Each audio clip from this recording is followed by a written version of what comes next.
नमस्कार। मैं हूं निखिल आनंद गिरी। हाजिर हूं आपके सामने चंदा मामा के 2000 वर्ष के दिसंबर अंक की एक कहानी, जिसका शीर्षक है बेटे का निर्णय लेकर। आइए शुरू करते हैं कहानी पाठ। अफ्रीका देश के एक जंगल के पास डोटुन नामक एक गरीब रहा करता था। जंगल में लकड़ियां काटकर वो अपनी जीविका चला रहा था। अपने बेटे टुंडी को बढ़ता हुआ देखकर वो खुशी से फूला न समाता था। टुंडी अब 12 साल का हो गया। उसकी उम्मीद थी कि बेटा उसकी मदद करेगा और भविष्य में जिंदगी आराम से कटेगी। वह भी अपने पिता के साथ जंगल जाने लगा और लकड़ियां काटने में अपने पिता की भरसक मदद करने लगा। एक दिन डोटुन बीमार पड़ गया। वो खाट से उठ नहीं पाया, इसलिए उसने अपने बेटे से जंगल जाकर लकड़ियां काट ले आने को कहा।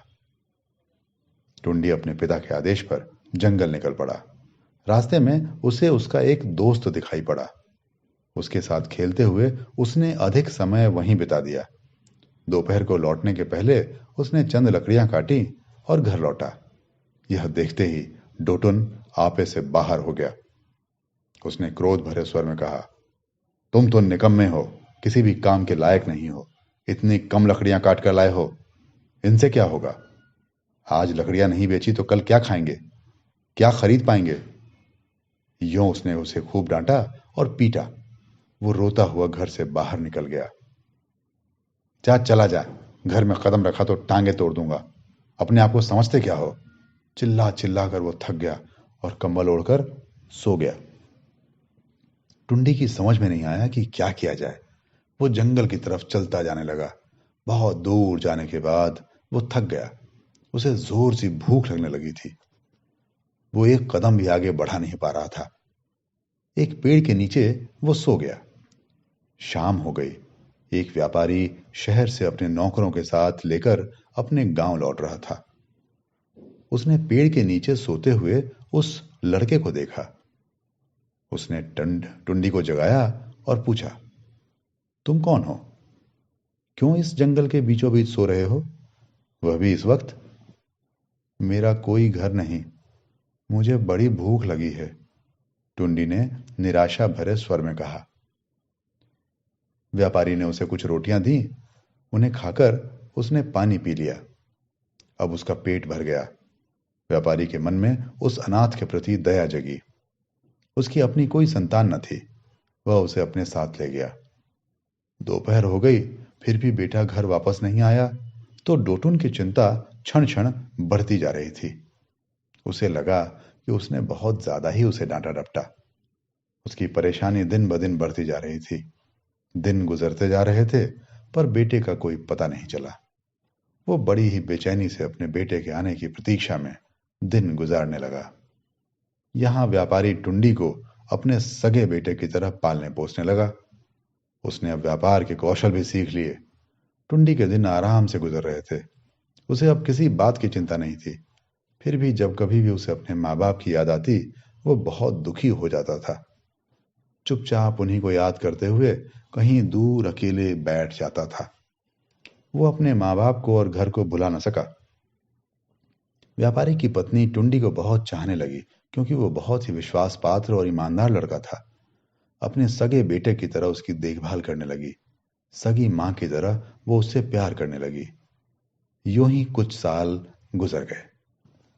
डोटुन एक दिन जंगल में मिले हाथी के दांत को शहर में बेचकर लौट रहा था।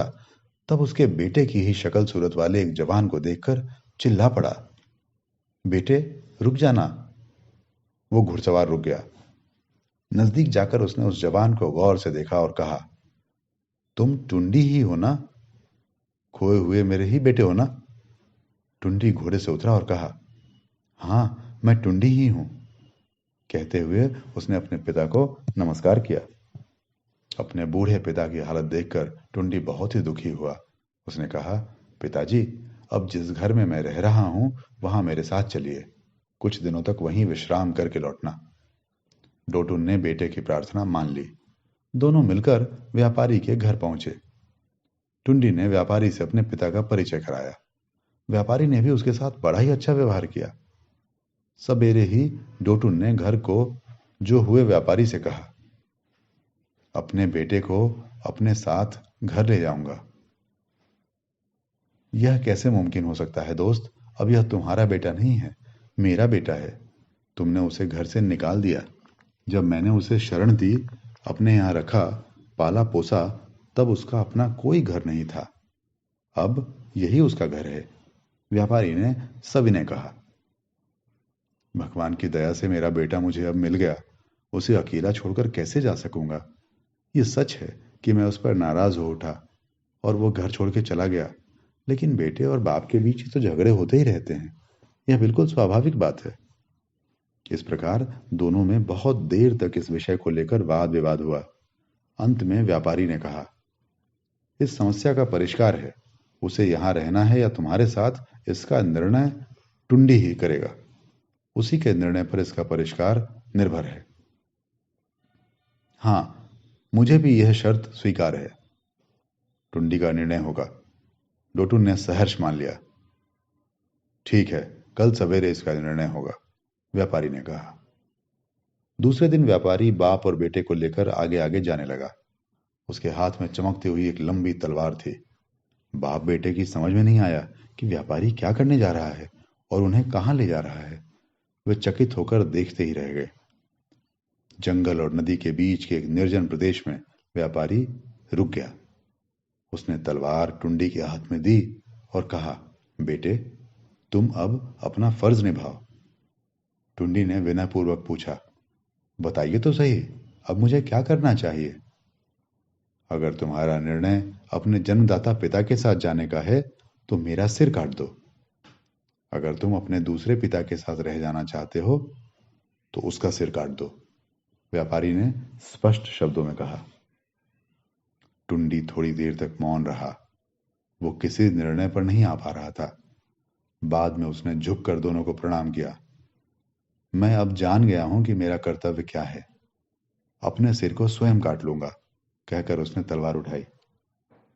दोनों ने बड़े ही दीन स्वर में उससे गिड़गिड़ा कर कहा, बेटे, रुक जा, ऐसा मत कर। तीनों की आंखों में आंसू भर आए। फिर उन्होंने इस समस्या के परिष्कार का दूसरा मार्ग ढूंढा। डोटुन व उसकी पत्नी दोनों व्यापारी के घर आ गए।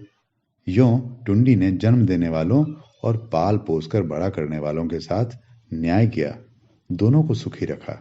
अब दोनों की तरफ से कोई भी शिकायत नहीं है। अब उसके 2 माँ और 2 पिता हैं जो उसे बेहद प्रेम करते हैं। धन्यवाद।